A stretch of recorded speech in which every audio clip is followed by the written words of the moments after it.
have you really wrapped your head around the idea that you could be an Olympian by the time you step on campus there? Yeah, maybe a little bit. Honestly, like it's just really exciting, like committing to a school, and I'm just like glad to be done with the process, honestly. But it's kind of crazy that I won't be there for another 2 years. Like thinking about that is crazy. I was like texting with Alex a little bit, and we were like, "Oh my God, like it sucks. We can't go there for another 2 years. Like we're so excited." Welcome to Social Kick. I'm Brian Lundquist. We got the full crew, Dr. John Mullen, Luke Paddington, and our guest today, Claire Weinstein. What's going on, Claire? Nothing much. Thank you for having me on the podcast. You're very welcome. Well, first, before we get started, we had a few rapid fire questions that our guests submitted. So first, this is from Kathy Durden. If you didn't swim, what sport would you do? Oh, I'm like not good at like other sports. I guess maybe basketball. I used to play basketball, then I broke my finger, so then I stopped playing it. Not a land creature. Noted. Okay. So Ilya wants to know, who's your favorite sandpiper?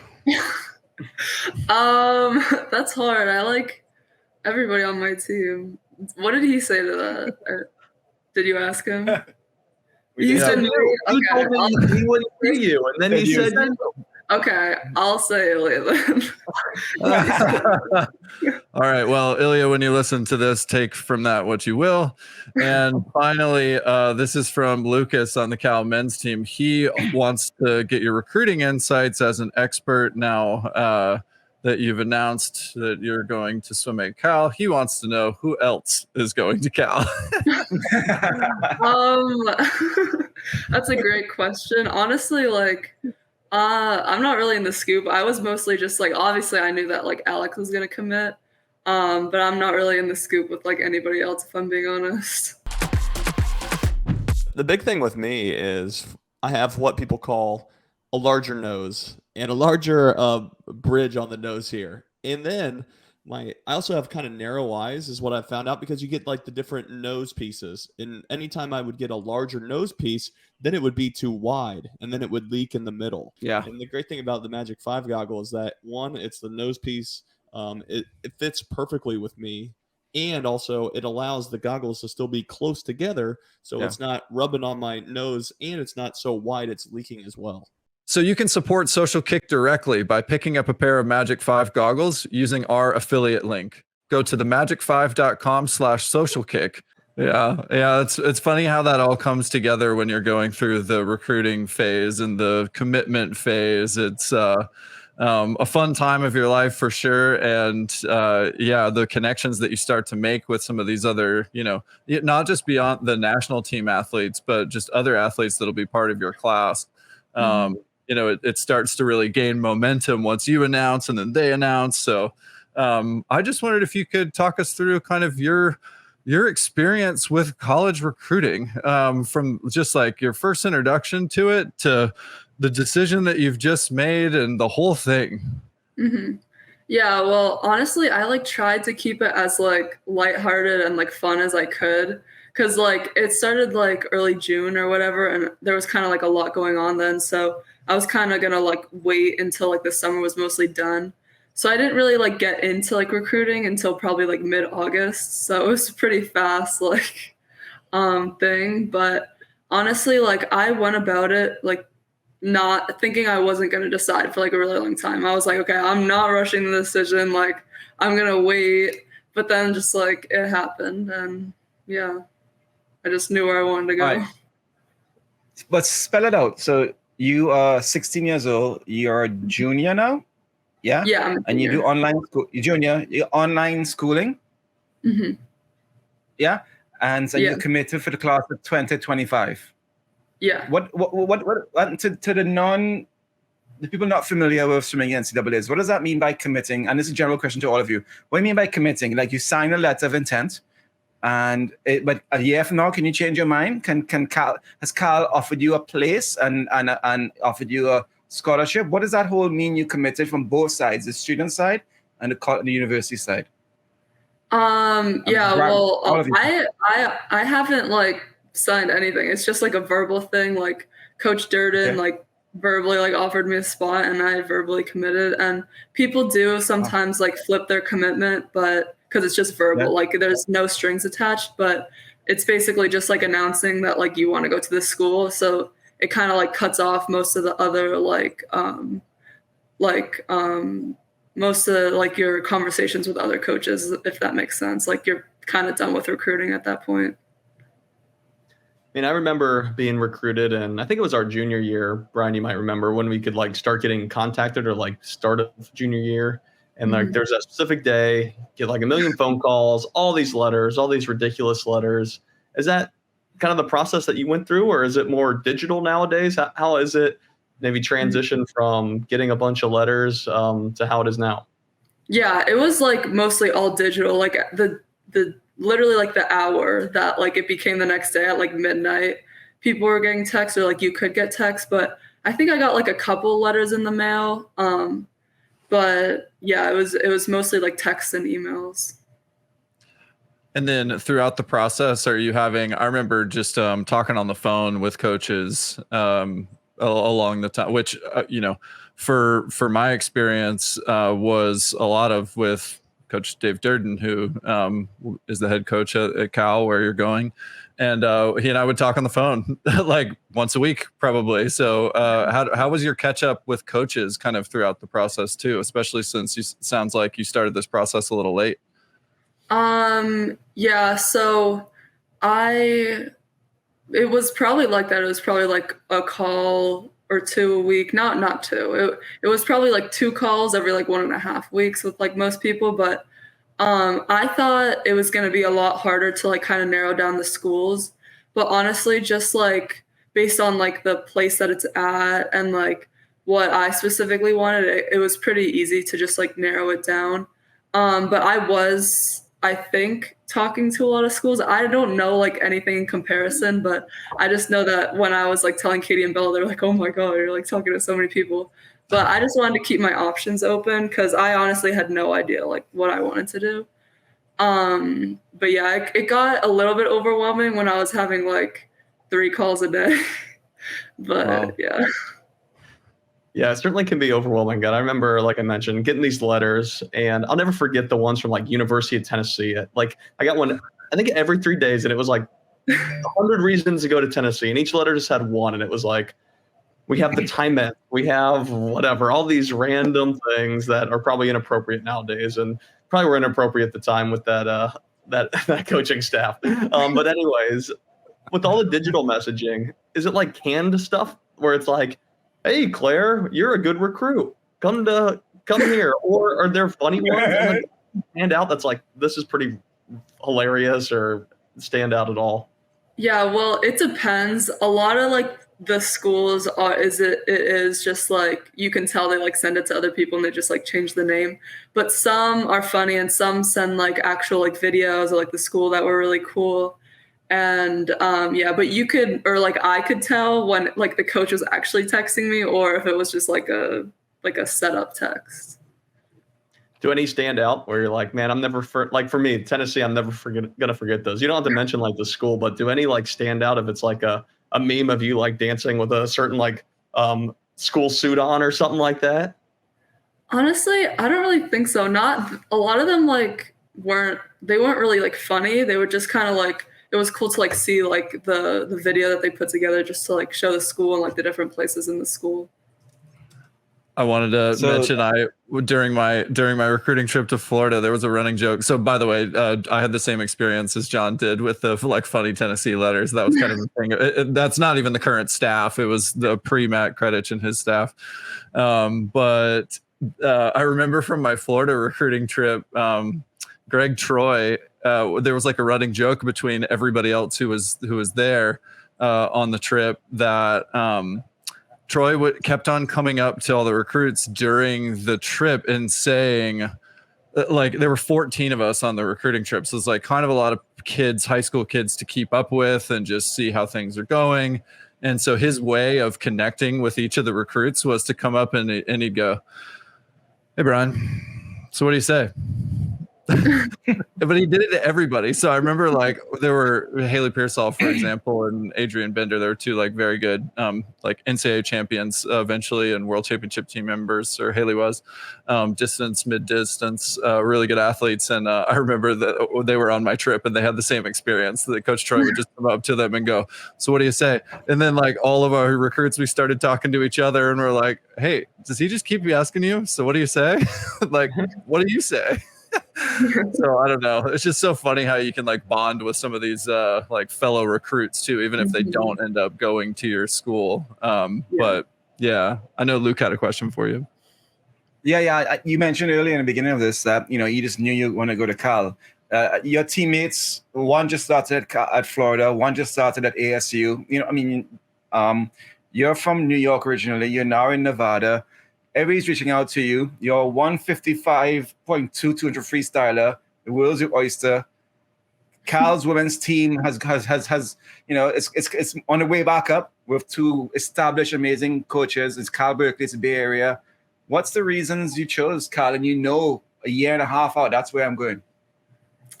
So basically I just like trust like Dave Durden and David Marsh, like talking to them, like I really felt like comfortable. I could really see them like being like my coaches, and I'm confident in like the plans that they have for me. And and also like it doesn't hurt to be in California. No, not at all. You're gonna have to follow the Warriors though. I'm telling you that for basketball.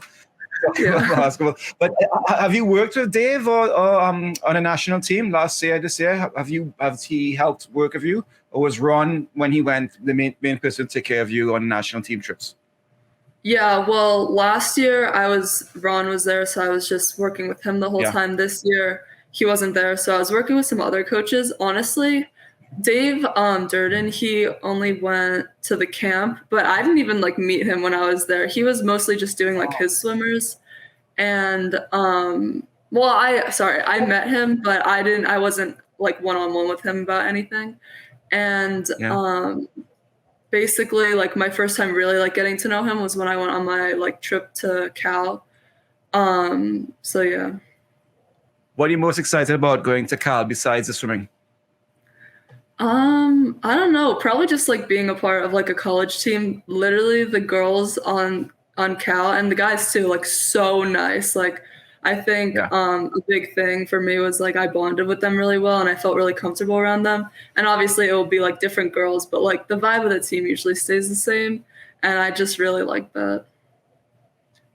Do you know what you're gonna study, or what are some other things outside of like the swimming program and stuff that kind of brought to you, or made you think Cal would be the right choice? Yeah, I have no idea, honestly. I don't know what I'm gonna study, but something that was also really nice about Cal is they have so many like little like mom and pop like coffee shops, and I love coffee, so that helped too. They do have a lot of coffee. I actually bumped into Coach Durden the other day. I was at the Cal football game. And I was there, I think the weekend you were too, because they were playing my alma mater, Auburn, in football. So I was there, and then I was there this past weekend. I saw Dave, and I ended up. The funny thing about Cal is like, not to, just blow too much smoke or everything, but some of these institutions that are really well connected, close to large major metro areas, and have a great academic history. I just happened to be in like an athletic department kind of donor room situation where it was like a who's who of people that have contributed to society, and everybody kind of went around and introduced themselves, and you could tell like that you're in a special place, and that there's excellence in that community outside of just sport. Like there's a high level of athletic excellence, but there's also just a high level of excellence and execution, and like people that just really get after it too. So I think that'll be just a really great experience for you. Just seeing the academic side of Cal was like so cool too. Like the connections that everybody has, and like it was crazy to see. It is a really special school, and yeah, I'm excited to be going there in 2 years. If you've been listening to Social Kick for a while, you know that we haven't been doing ad reads on this show. But as we've grown, we want to create more Social Kick content, and we want to do so by partnering with the right brands that we actually believe make good products. Well, we found one with the Magic5. We love this product, and we're happy to partner with the Magic5. Go to themagic5.com/socialkick. I know why you chose Cal, because you're from the Atlantic and you want to race in the Atlantic Conference, ACC, aren't you? ACC. I know, it's so confusing. I feel like Brian's almost turning into a Cal alumni with how much he's going to their football games and stuff, and his coaches are there. 2 in a row. 2 in a row. Yeah. 2 in a row. So, Claire, let's talk about the last couple of years for you. You're achieving at an extremely high level for someone of your age. It's been done before in history, but obviously still, 4th fastest American of all time. Had a huge win at trials, like with a win over Ledecky, which I'm sure is a life experience for you. But like 2-time world team member, and but also that comes with ups and downs too. Navigating, learning how to structure a season, how to have your best swims at all of the important meets, and sometimes the schedule is difficult with that. So just wondered if you'd kind of go through the last maybe just like start with this year with trials and worlds and just kind of the past long course season and how everything went. Yeah, so I it was kind of like up and down for me because like I did good at trials, but only in like some of my events. Honestly, only really in like the 2 free. But then obviously I didn't have like the meet I wanted to at Worlds. But leading up to trials was kind of interesting. I was having a really hard time with the 2 free, and I'm really bad about like psyching myself out about things. Like I did it at like I think in Tennessee and Knoxville, and then in Fort Lauderdale. And I did not do good at either of them. And it just felt really off. And then I kind of like psyched myself out and was like, oh my God, like I'm not good at the 2 free anymore. Like I can't swim it anymore. And then I had like a meeting with my coach and I was like, I need to stop swimming the 2 free. Like I'm swimming it too much and I'm going to get tired of it. So then I didn't swim it until like, I think like 2 weeks before World Trials. And I didn't even do good in like that one either, but it was much better than in like Fort Lauderdale and Tennessee. So it gave me a little bit more confidence, but it definitely was like an up and down thing for me this season. And when you say it felt off, was that just the stroke felt off, the pacing felt off? What particularly in the race? I mean, I know when I swam, like 200 fly was, kind of a hit or miss one for me. And I just, especially long course, it was like I could either, go out with a proper pace, or if that wasn't there at the beginning, it was not going to get better. Yeah, that's literally me. Like it's kind of like all the above. Like when my stroke feels off, like I have a really bad race, but also something that I'm trying to fix is usually I either have like a really good race or a really bad race, and like there's no in between. And I'm trying to kind of work on that. But yeah, in Knoxville, it was kind of like my stroke fell off, but it was because we just had like a 2-week break. And then Fort Lauderdale, I don't even know what happened. I like didn't go out fast, but then I like died in the second 100. I was like, okay. But yeah, it was kind of just like everything was not going right. And when I swim the 2 free, I don't really have like a race plan. I usually just like swim it and like something happens. So I think that might have been a part of it. Oh, well, let's talk about what happened and what's that something that happened in that 155 too, because the day before you were 156 too, and you were second qualifier, lane 5. You got Katie on one side. Was Bella on the other side of you? Was it Bella or yeah, Bella was on the other side. Talk us through that race, because it was a fascinating race for 200 freestyler. How Bella took it out, how Katie took control, and then what happened in the end. Talk us to how you felt and from being on behind the blocks to the last 5 meters. Yeah, so in the morning, it was a best time for me, but I was kind of like due for a best time because the summer before I did like a little best time at like World Championships, and I had been like I got sick like right before that meet, and I went even a best time there. So I was like, okay, I'm like due for a best time. And also I was like, I was in the first circle seeded heat, and I was like, I'm not going to miss this A final because like I didn't try hard enough. So I basically gave it everything I had in the morning. And then in the afternoon, because my whole goal, I was just like, I just have to make like the A final, because I'm not really good at like swimming in the morning. So I was like, if I make the A final, I'll have a good chance on being on the relay. I just wanted to like prove that I can get on another world championships team. So I was like, okay, like mission accomplished. I got into the A final. And then I just like, I don't know, I didn't really have like any thoughts going into it. I knew that I was ready to have a good race, and I just needed to like execute it. So yeah, I just like, I guess my plan was a little bit to like kind of like descend, not like actually descend, but like effortlessly descend. And in my 2 free, I usually just like come back pretty fast compared to like how I go out. So I just wanted to like race the people around me and like see what I could do. You came back on the greatest female, one of the greatest swimmers of all time, the greatest distance swimmer I can think of. You came back at a 29.4, 29.3. You lost 100. You chased down the field. You're the 4th fastest American of all time. What happened that third, 5th day? You came off that wall. I don't know, 5th. You just said, let's go, and you felt great, and your stroke felt on it. Talk about how you felt and your legs, and you just was steaming. Yeah, I guess I usually swim like the 2 free like that. I try and like just come back in like my last 50 pretty fast. That wasn't even like the fastest like last 50 I've had before. I think in the relay in 2022, I came back like 29.0 or something. But that was like 2 seconds slower. So I don't know. I think honestly, it didn't look like it in the race, but I think I've gotten faster on like the front half of my race.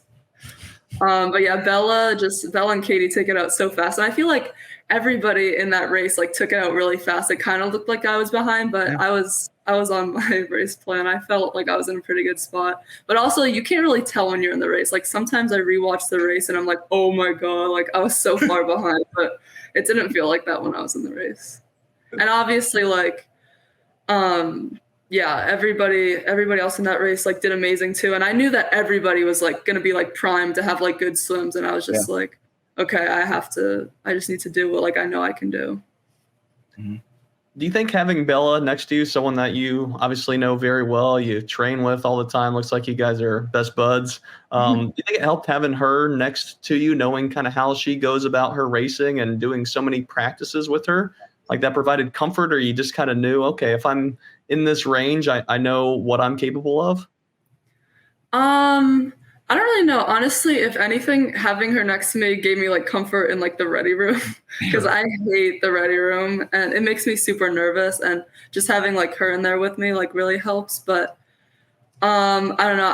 I'm like in that race specifically, I was like, I race those people like all the time, like in season, and I kind of know how everybody's gonna take it out, except for like Alex, since like she just dropped like 4 seconds in the 2 free. I didn't know how she was gonna do it, but just like from racing everybody, I usually know like what their race strategy is going to be, because people don't usually like switch up on the 2 free that much. Mm-hmm. So you mentioned the ready room. What's Bella doing with you, or doing, in the ready room that just puts you at ease, whether she's dancing or what type of antics? I don't know. We just like talk, I guess. I don't remember how it was specifically before the 2 free, but I get like super anxious in the ready room, and at that World Trials specifically, like I don't remember being like very nervous in any of the ready rooms. So I think I'm getting better at it. But having people that I know in there definitely helps. Like when Bella's like joking around and making it less serious, it definitely helps with like my nerves. And now I'm going to take it to Japan a month later. Talk us through that. Is it 157.9 in prelims? You got a second swim in. Talk us through what happened there? Yeah, so that obviously wasn't like a very good meet for me. I think I struggled a lot not having like Coach Ron in Singapore, and I don't know, my stroke kind of just fell off in my races. And after we like looked back at it, it was kind of interesting because I got like my race report, and if, like I said earlier, kind of like you, Dr. John, if I don't take out my races fast enough, like nothing's happening. And my tempo, it came back, and my tempo, I think it was like .44 or something on the first lap, and usually it's like .36. So there was clearly something going wrong. But in prelims of the 2 free, I like dove in and like my arms came apart and I came up like a body length behind everybody. And so I had to kind of like speed up and like catch up. And I think because like I was like in the afternoon, I was like, okay, I went like way too fast the first 50 and died because I was trying to catch up. I think I was like, okay, I don't have to like move my arms as fast. And that kind of just like made me have like a really bad race. But yeah. Was there a reason for it? I mean, Alexi had the same thing as well. Was there a reason? You think was it the blocks were new, or it's just like this happens once in a while and it's bad timing? It happened at the World Championships. Yeah, I mean, in my experience, I'm pretty sure it was the blocks were like tilted a little bit this way. Like I think that's what it is. I'm not completely sure because like when I dove in, I would just feel like I would like go straight into the water instead of like going like a little bit like out. I would just go straight in, and I think it's because like the blocks were tilted a little bit, but I'm not exactly sure that was the reason. It's funny how you have nuances like that from pool to pool, block to block, and like even the height can be a little bit different. You'd think at this point it'd be pretty standard, but there's still like a pretty good amount of variability, and those little things like they do matter, even like a 200 free. Yeah. Yeah. Claire, what do you know about what have you learned the last few years racing at these big championship meets? What do you know now about you, about what you need, about what you don't need? And like, because one of the things that really I think stands out a lot as we've talked to so many high achieving swimmers, especially those that have kind of progressed into some longevity in their professional swimming career and have been good for a long time, is like they really know themselves really well, but that takes some time to get to know who you are and what you need. So I'm just curious, like what have been the big learnings for you over the last couple seasons? Yeah, I learned a lot this summer about like I think I learned I need to be like a little bit more like independent, I guess. But just like I don't know, there was a lot of things that just like went wrong and I wasn't like focusing on enough like in Singapore and like the camp beforehand, and I think that really like hurt me like at Worlds. But I think I learned that I just when this has actually happened like the past 2 years, but sometimes when I like achieve like a goal, I like kind of shut off and I'm like not there mentally when I like need to be again. Like I had like a good meet like at World Trials, and then like I couldn't like get myself to like swim good again at Worlds. And I think just like going into this year, I need to like work more on like swimming like 2 good races like kind of close to each other. And just like get better on that. But yeah. Yeah, it must be challenging doing whether it's just you want to call it a double taper or just, being able to reset after you reach that goal, get high again for that next big meet, even or a bigger meet, but just making the team is such a huge thing. And you, like I said, qualified for the 200 free, and then notably you were left off that 800 free relay. Like you said, you weren't having the best meet. What were your thoughts when the coaches kind of told you about that? Always a tough decision for coaches, but what was your perspective on it? Yeah, obviously I was just like devastated because like that's kind of like I knew that like kind of like the relay would have been like really fun to be on, obviously, and it's just like I was really looking forward to that. So it was really hard for me. It took me a while to like reset and like kind of get myself back together. But yeah, I was really in a rough spot for a couple of days there, but then I kind of just turned it around and I was just like, okay, like I'm just gonna make sure that I do what I need to do so that this doesn't happen again. And yeah. I'm interested in what you said. 2 things. One, that you're trying to learn to be more independent, and then in the camp, you think you could have really benefited of Ron being there. What does Ron bring to the table for Claire Weinstein? What for those of us who don't know Ron, I don't know Ron. What's your relationship like with him? How does he help you, especially in that important periods like that where you need that extra? What does he bring to you? Yeah, well, Coach Ron, like he knows me really well, and if something's off, he like can like point it out in a second. It's actually crazy. He sometimes like knows what it is like before I do. So just like having him like correct my stroke all the time and like tell me what I need to fix all the time and being like really on top of me about things and like helping me with things is really helpful. And just like his practices specifically, it's like kind of hard to do them like without him being there, just like the way that he wants them to be done. And yeah, I think that was just like something at the camp. Obviously, like I'm not always probably gonna have my coach there, but yeah, it was really hard for me this year because last year I got used to like him being there, I guess. Yeah. And you've been at Sandpipers for about 2 years now, is that right? Yeah. So maybe talk us through what it was like when you made that transition. How quick was Ron able to kind of get to know you as already a great swimmer? Because in my eyes, it's 2 years seems like a while, especially for a 16-year-old. But it's like, man, for him to be, to have that rapport, that's pretty amazing. How long did that transition period take, and for you to feel like, okay, he really understands what I need as a swimmer technically and maybe training? Yeah, well, the whole first year on the team, it was kind of him like figuring out what I need. I'd say like probably after Worlds last year was when he really started being able to like know and like point out like what I need and like change things for me. But yeah, it was really different coming to Sandpipers because I came from a team where I like wasn't doing doubles, wasn't lifting, wasn't doing dry land, like was doing like really low yardage, and to come to like Sandpipers and like ramp up that much. It definitely was really challenging for the first couple months, and even like this year I was still like adjusting since we were like doing a little bit more than last year. But yeah. And related to that, you made a comment, it's hard to do Ron's workouts without him being there to give it. So give us an example. Say the set is 6 200s on 3 minutes long course, descend 1 to 3 or whatever. What is it?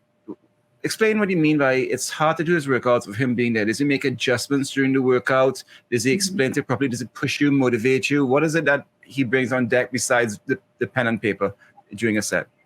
Yeah, it's definitely the like adjustments that he would make. I mean, like we do a lot of sets where it's like it has to be like a specific like tempo or stroke count, but like if you can't hit that, he usually has like an alternative, so like you can still get like stuff out of the set even if you're like tired or like not hitting like a certain goal. And not having him there to be able to do that, like especially for me, I think I have like some really bad days sometimes, and him there to like kind of help me with it like really like makes a difference. So yeah. Now you moved from White Plains, New York. You broke Luke's heart because you're not representing, I don't know if it's called White Plains High School, but nonetheless, you broke his heart because you're not going to be winning states for his school, and you moved to Nevada. Talk us through what sparked that decision, and if you think what other athletes might benefit from this, or what type of things, I guess specifically just talking about you, led to that decision, because that's, for a lot of people, that must seem like, oh my God, you're moving across the country for so. I mean, this is a huge decision. Yeah. I mean, so tell us more about the family decision and how you guys started this process. Yeah, it was definitely a big decision, and my parents have always like been like in support of my swimming and like basically able to do whatever I need. But yeah, I was like doing great on my old team. Like there was never any like downhill progression or anything like that. I just knew like if I wanted to get to the next level, I would need more than like the resources that my old coach had, if that makes sense. And I loved Carly. Like she did so much for me. Like she's the reason why I am like the swimmer I am today. And it was really hard to leave her. I still have a great relationship with her, but I just knew, and my parents knew, that if I wanted to get to the next level, I needed more stuff to get me there. Obviously, it was really hard to leave my friends. I have some really close friends in New York, and I still, when I go back, I stay with them. And it really was hard leaving them, but the ones that I'm so close with now, they understand that like this is what I wanted to do to like try and reach like my swimming goals. So. And were you considering other clubs, or what does that process look like? Obviously, just off the top of my head, we have, Carmel High School that has, a great kind of junior national, program, junior and national program for women. So were they on the radar too, or was Sandpipers kind of what you had in your mind the whole way? Yeah, Carmel wasn't. There was a couple teams that like was a little bit of a thought, but I came to visit Sandpipers and I was like, okay, like I want to move to Sandpipers. But it was kind of like a no-brainer because one major thing on my old team is that I didn't really have anybody to train with, and Sandpipers had like elite like younger swimmers that weren't going to be like graduating like in like a year, or like I wouldn't be losing. So that was a really important thing to me. So Sandpipers was kind of just like the obvious option, also because of how amazing the program is. But yeah, a lot of good swimmers. Yeah. But John, you bring up a point. I believe we spoke to Katie Hoff about this. I think Katie made a big decision to move to North Baltimore Aquatic Club when she was quite young, and her whole family moved. And I believe also Felicia Lee did that as well. This is back 15 years ago, and it's a very, very mature decision, but it also takes a lot of support and grounding. Your parents said, "Listen, this is our life in White Plains. We're going to middle school here. You just graduated 8th grade. You're about to go to high school, and I'm going to take you to Las Vegas, put you in online school." You decided, I'm going to do that. Talk about the role of and the support you have of your parents and your siblings and just your community. It could be a faith, it could be anything. What makes Claire Weinstein at 14 years old who she was then and who she is now? Yeah, so obviously my parents are super supportive and they were all for it. There were a lot of things that went into it, obviously, but it was a pretty fast decision. I came to visit, I think mid-August, and then I was out here the end of September. So Wow. It was pretty quick. And my siblings, they were pretty in favor of it too. My brother, he was a junior in high school, I think. So I think it was a little harder for him. But after basically 2 years of COVID school, my sisters kind of were they hadn't had much contact with friends anyways, so they were excited to meet new people, and now they have amazing friends here, and they're still friends with people back in New York, but they really have made Las Vegas their home, I guess. Yeah. The August of 2021 was when I moved from California to White Plains. So we kind of did the switcheroo and switched it up. And I remember getting here, and I'm I never heard of anybody from Westchester County who was, Kate Douglas, Alex Walsh, there are some current national teamers and out there from this area in Westchester County and who's been here over the years. When you were you are age group swimmer, but when you were getting into swimming, who was it that you looked up to and you followed, you modeled after from your community? And then, from the state, maybe, and who you raced against, or who you looked up to 3 or 4 age groups ahead of you? Yeah, honestly, when I was growing up, I didn't really have certain people that I looked up to. But yeah, I don't think I had much overlap with Kate Douglas, but she was on my old team. I don't really know, honestly. No. I kind of was just swimming because I love to do it, and I loved racing my friends, and I loved the friends that I got out of the sport. There wasn't really anybody that I was looking up to, I guess, but there have been a lot of people from that area that have had success in swimming, so that is pretty cool. So your gang, your people. We just had Matt Fallon on, and Matt talks about the Jersey kids, with Dari and Destin and Jack, etc. Who your peeps now? Sandpiper peeps, that's who your people are, who support you, your friends are, you have fun with. Who's your well, I have two of my best friends in New York, Allie and Rory. They're they'll be my best friends for the rest of my life. I know that we're just that close, and obviously here I have the friends in my group, you guys know, Katie and Bella and other people, but yeah. So what I gathered from all this was the reason he left was because Luke came to White Plains. Is that right? Yeah. The whole thing I got. You know what? I hear the guys going from California. I need to get out. Yeah, I've been lying. I just didn't want to live in the same place as him. Yeah, Hey, exactly. That's why we all moved around a little too. We had to get away from them. Yeah.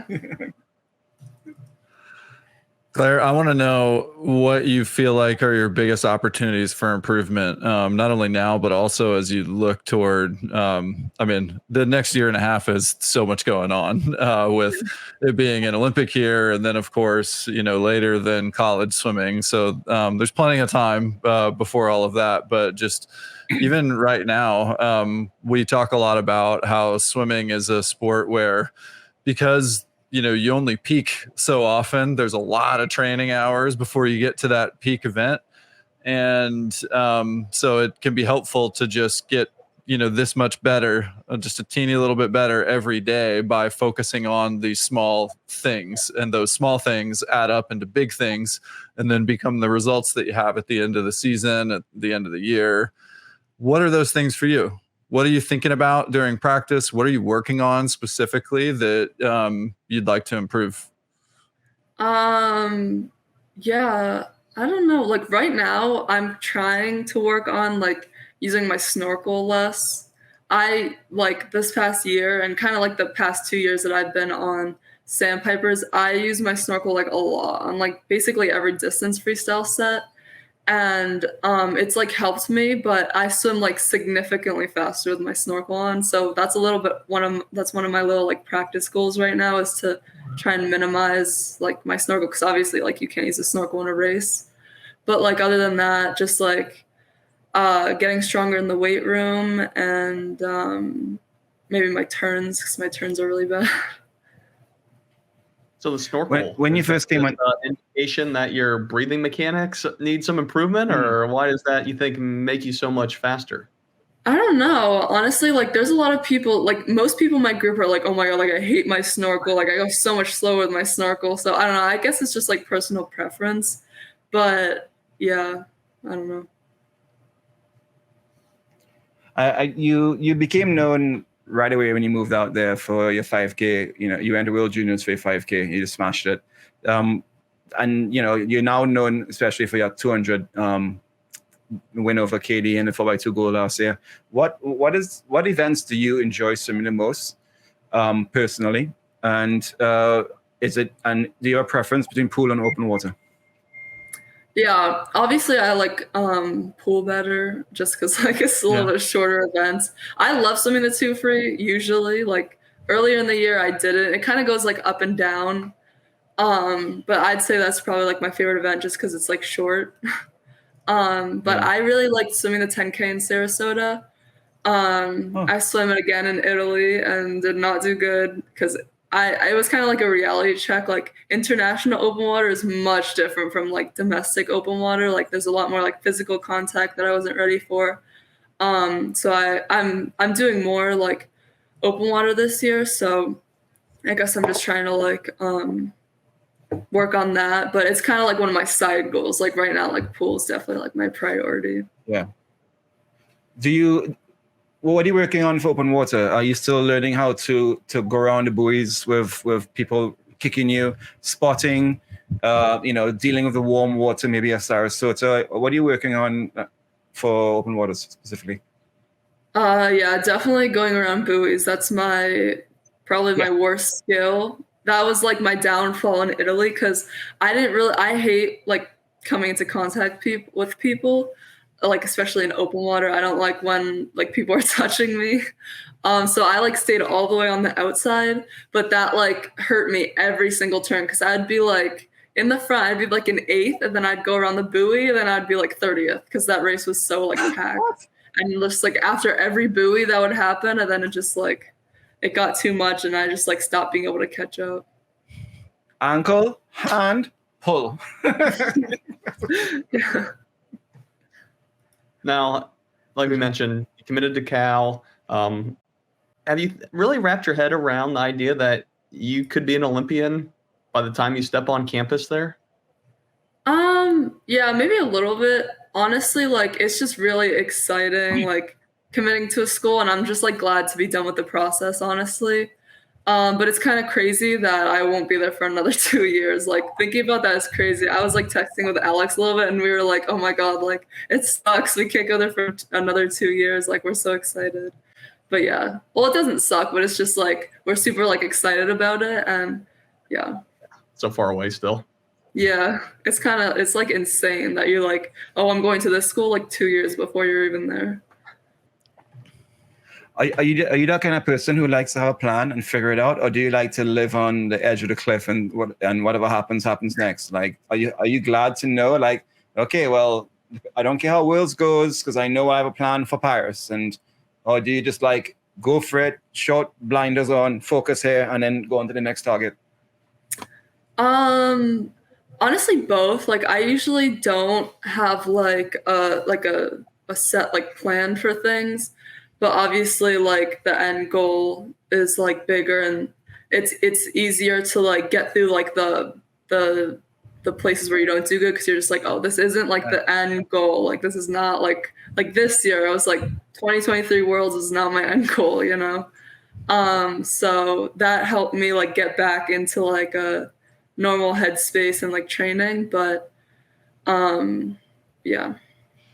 Yeah, Claire, we've talked a lot about swimming thus far, and you've dedicated a lot of your life to swimming. But there's only so many hours of swimming throughout the week. So what are you doing the rest of the time? What's a weekend look like for you outside of the pool? Well, this weekend we had off of practice, and I just spent like all day like cleaning yesterday because my room was a mess and my bathroom was a mess. But honestly, like I try and just like catch up on schoolwork because I usually don't get much done during the week just with like procrastinating and like everything like that. But sometimes I here there's not much to do unless like you're 21. So I usually go like shopping. Like there's a nice like outdoor shopping mall near here, and I usually go with like some friends or like see a movie or something like that. Hey, will you talk to us about what online school looks like for someone in high school? I know what it looks like for college, and I've taken some online training stuff myself, like professionally, so I know what those are. But how does online high school work? Is it through the local like Vegas school system, or is it totally something separate? Like, how do you sign up for it? What is that like? Yeah, the kids here who've like grown up here and everything, most of them do the Vegas like school system. It's like through the Las Vegas schools. Oh, sorry. But I do one, I think it's connected to California. That's just like where the base is. But yeah, honestly, I think it's just like a normal, like it's like a college course-esque, except like it's just multiple classes. Like you just like you click the class, and then it's like you can see like all your assignments and like what you need to do and like the lessons, and like if it's like a test after or like a response or like whatever like that. I tell you what's about, Ryan. It's about ChatGPT. It's about AI answering your questions. It's about forgetting how to write because you're only typing. Okay? It's about having tons of snacks and eating nonstop while you're doing your work, okay, and going to the bathroom whenever you want. You don't need a hall pass. It's perfect. Yeah, it's definitely easy to get distracted. I'm not gonna lie, I've used ChatGPT like a pretty good amount for work. So I'm curious, how much have you used it for school, Claire? Maybe like sometimes I use it to get ideas, but I'm scared if I like actually use it that like, well, there is like a thing that like detects if you're using it now. But usually if I like can't come up with an idea, I'm like, oh, like, I don't know. Do you think people are smarter or dumber having phones and ChatGPT? Like, is it if you don't use it, you lose it? So if you trust ChatGPT too much, then you get dumber. What do you think?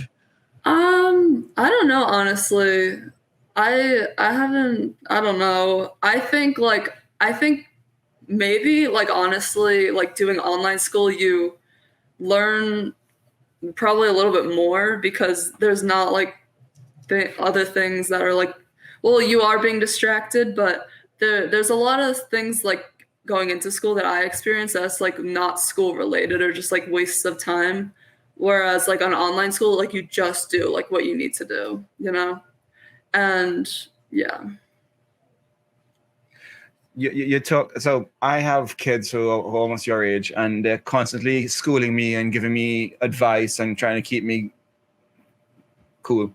Teaching me new words, and you know, I'm learning all the new words right now and the new songs. Do you think the sport that we're in is old or cool or hip? I mean, do teenagers think swimming is still cool and rad and want to be in? Or is it, most of your friends couldn't really, like non-swimming friends, don't really care about swimming so much? What's the idea? Well, is swimming cool? Honestly, I don't think many people like understand like swimming, just like how much you need to like dedicate your life to it to like do it or like do it at a high level. I don't really have many non-swimming friends, if I'm being honest, and I've always kind of like struggled to like relate to them because they just like they really don't understand like what it's like. And I don't know. I don't think like to swimmers I think it's cool, but to other people that like don't swim and don't understand it, I just think it's hard for them to find it like interesting. Yeah, I agree. All right, Claire, we got a few rapid fire questions for you and then we'll let you go. Do it. What's the hardest race in swimming? I'd say probably the mile. Olympic gold or world record? I think Olympic gold. Should the 50s be Olympic events? 50s of stroke. Yeah, I guess. I mean, I probably wouldn't be participating in any of them, but I think it would make other people happy. Okay, follow up. If you made them Olympic events and it was a net zero thing and you had to take one away to make one an Olympic event, which events would you take away? Oh, that's a hard question. I don't know. Maybe I don't know. I feel like all of them are so like different and important. I guess like I need to take 3 events away. Maybe, I don't know. Everybody says 400 IMs is a super hard event. Let's take that one away. Let's get okay. Oh, is it based on difficulty? I don't know. No, it's your criteria. The 4 IM, the mile, probably 2 IM, honestly. Who's the best ever high school swimmer? Who's the best high school swimmer in history? Oh, I don't know. I think like Claire Weinstein had like all the records like when she was in high school. I'm pretty sure maybe her. She was pretty legit. Okay, what tips and tricks do you have for dealing with the Vegas sun? Just like stay out of it. Like if you're in the shade, it's not as hot, but if you're in the sun, you'll be like melting. This one's from an Instagram follower of ours. What's a race that you never do at big meets that you think you'd be good at? Probably the 2 fly. Ooh, if I swim at tapered, I'd probably be good at it.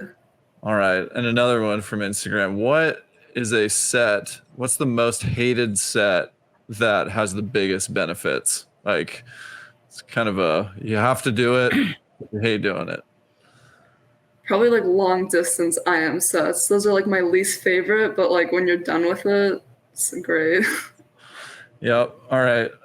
We talked some about New York. Other than friends and family, what do you miss the most? Bagels and pizza. Okay. If we go, who's got the best bagels and pizza there? Oh, I don't know. I don't really, people ask me this in Las Vegas. I don't really have like a favorite place. They're just like so much better in New York that you can basically go anywhere and they'll be good. For sure. All right. I took John to a spot in Scarsdale. Scarsdale had good bagels, man. Go check it out. You took me there too. Yeah. I thought it was pretty good. But right. the thing is about New York bagels, they don't toast them. What's up with that? At least You they can didn't. ask them toasted. All right. Luke took me to a shoddy spot, I guess. Okay. What's going to be your first world record? I don't know. I have no idea. All right. Well, the last one, and we'll see if this differs from Ilya's opinion of this or perspective, but we got to get it going there. How often are you doing social kick in practice? Did he give you like his Sandpiper answer or like his ASU answer? Because us, maybe like, I think I've done social kick like like 5 times maybe since I joined the team. Oh man, we got to change it. He may have given us the ASU answer, but we all know how Bob Bowman feels about social kick, which is we don't do it. Yeah, I mean, we actually the other day we like kind of did social kick. Like when he says it's not like social kick, but Coach Ron like puts it on like a really slow interval, and he's just like, oh, you just have to make this, and like we talk on it, but it's not like, oh, you just go slow and like do whatever you want, really. Yeah. All right. Well, we can live with that as long as you We can accept chat that. while that. Then even if it's on an interval, it can still be social kick. And we're on somewhat of an interval today, so we won't keep it going. But it's been awesome to chat with you, Claire. Very excited for this next kind of phase of your career. It's been fun to watch you swim so far, and we'll be here rooting for you. So thanks so much for hanging out with us. Thank you so much for having me. It was super fun. Awesome. That's it for this episode of Social Kick. We'll see you next time. Hey everybody, thanks for hanging out with us. If you're enjoying Social Kick, tell your friends about it, and be sure to tell us what you liked by leaving a comment, and subscribe wherever you get your podcasts. Follow us on Instagram. Please subscribe to our YouTube channel, The Social Kick, and you can find all of our content on our website,